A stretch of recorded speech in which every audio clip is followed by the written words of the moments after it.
পিছন থেকে মাকে জড়িয়ে ধরে কাঁধে মুখ ঘষতে লাগলাম। মাকে পটানোর জন্য, যেটা আমি প্রায়ই করি, যেভাবেই হোক রিয়ার জন্য মাকে ম্যানেজ করতেই হবে।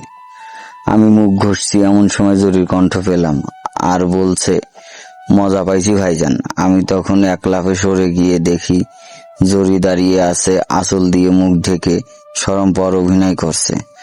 জরি মায়ের পুরনো একটা কাপড় পরাতেই ভুল করে ফেলেছি। জরি তখন বলল, আপনি যে আমাকে পছন্দ করবেন এটা আমি ভাবি নাই ভাইজান, আলহামদুলিল্লাহ। রিয়া ম্যাডামের চেয়ে আমি কম কিসে? আমি তখন এক দৌড়ে রুমে পালিয়ে এলাম। এরপর থেকে জরি আমাকে অতি যত্ন করছে, ঘন ঘন আমার রুমে আসছে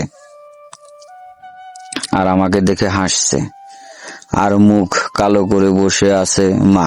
আমি তখন ঝামেলা থেকে বাঁচার জন্য আর কাউকে কিছু না বলে কক্সবাজার চলে গেলাম। মা মনে করলো আমি রিয়ার দুঃখে দেশান্তরী হয়েছি। কক্সবাজার এসে আরামে খাওয়ার ঘুম দিচ্ছি। 3 দিন পরে মা ফোন দিয়ে কাঁদতে কাঁদতে বললেন, আমি না হয় রাগ করে রাস্তার ফকিন্নি বিয়ে করতে বলছি, তাই বলে তুই জরিকেই বিয়ে করবি? আমি তখন বললাম, হ্যাঁ, আমার কপালে লেখা আছে জরি। মা তখন কাঁদতে কাঁদতে বললেন, তুই আয় ফিরে বাবা। আমি তখন বললাম, আসবো মা, আগে জরির সাথে বিয়ের দিন তারিখ ঠিক করো, তারপরে আসবো। তখন তিনি বললেন, ওরে তুই রিয়াকে বিয়ে কর, তবুও জরিকে বিয়ে করিস না। আমি তখন বললাম, না মা, তুমি রিয়াকে পছন্দ করো না, আমি জরিকে বিয়ে করব বলে ফোনটা কেটে দিলাম। তার 2 ঘন্টা পর দেখি রিয়ার ফোন।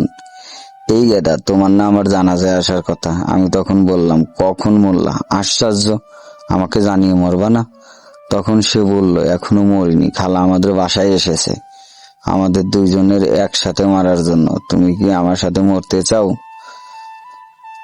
আমি তখন ফোন কেটে দিয়ে দ্রুত ব্যাগ গোছাতে লাগলাম।